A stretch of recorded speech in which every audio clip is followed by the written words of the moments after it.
This is RT coming to you live from Moscow. Hello and welcome to the program.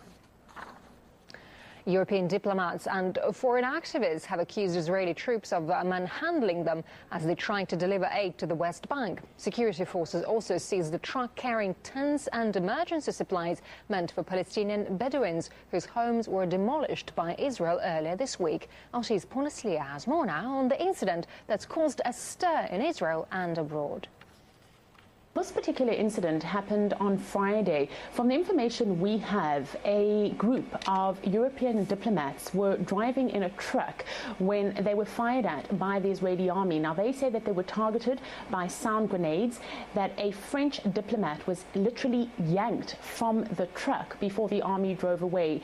The diplomats had inside this truck tents as well as emergency supplies that they were trying to deliver to a Bedouin community that earlier in the week had seen its homes, its kindergarten and its stables demolished by the Israeli army. Now, we've been unable to get any kind of comment from either the Israeli police or the Israeli army. What I can tell you is that this is one of 3 Bedouin communities that in the last 6 weeks has been targeted by the Israeli army. For this particular community that comprises of some 120 people in the West Bank, there was a court order given by the Israeli High Court for the army to demolish their homes, saying that they were illegal. But it does point to a much bigger problem that you have here in the West Bank among Bedouin communities, and that is that the communities themselves say that they need the land for the grazing of their cattle, that their families have lived there for generations, and that they simply have nowhere else to go. In this particular community, there were 2 attempts earlier in the week by the European community to try and reach the Bedouins. They did manage to get to them and put up some tents before these were forcibly taken down by the Israeli army. Now, the European diplomats who come from countries such as Britain, France, Spain, Ireland and Australia, as you can well imagine, are furious. They say that there's been a complete disregard for their diplomatic immunity, and they are calling on the international community to apply and pressurize Israel to adhering to international law.